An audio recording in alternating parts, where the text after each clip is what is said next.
Renowned for its Svet chassis, balanced handling, and punchy mid-range, Honda's Cbr1000Rr is one of our favorite superbikes of all time.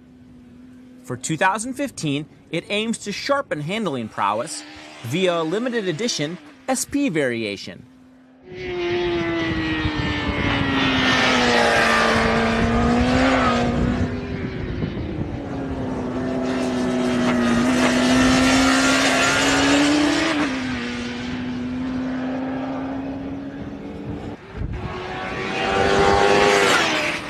It's a very, very light motorcycle. It's incredibly agile, but it needs more power. Like, yeah, the SP model's got a little bit different engine components. The blueprinting process was done too, but it's still just, it's not even on the same realm as the other bikes. Like, it really, really needs a big, big top-end power boost for it to be truly competitive.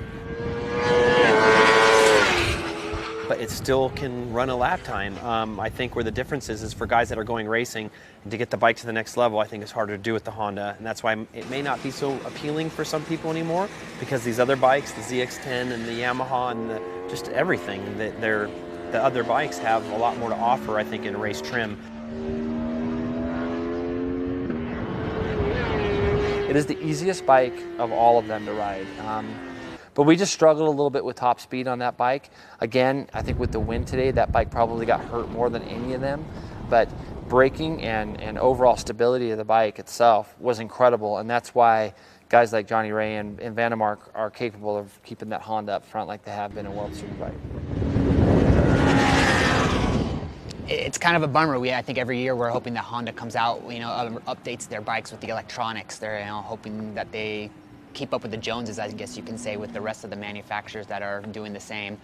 And it's a bike that does everything pretty good. Easy to ride, really good ergos on it, comfortable, but just missing the electronic side. And then maybe just a little bit of motor on it too.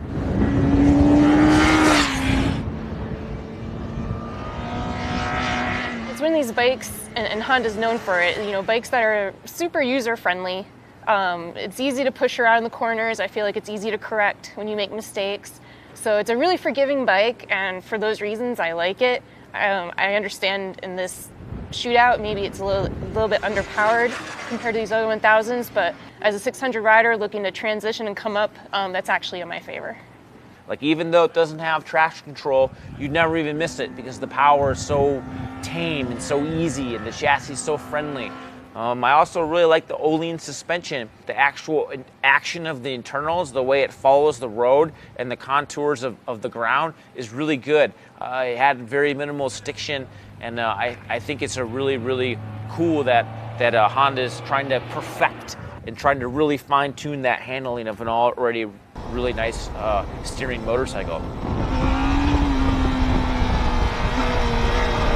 I really want to confidently say that this motorcycle was one of the most stable and well-handling machines here, but that would kind of be misleading to anyone who's actually planning on purchasing the standard OEM Cbr1000. The bike handled really well overall, but that's really hard to say an honest comparison to the other bikes, as it was a much more expensive model with the upgraded forks, shocks, and other pieces.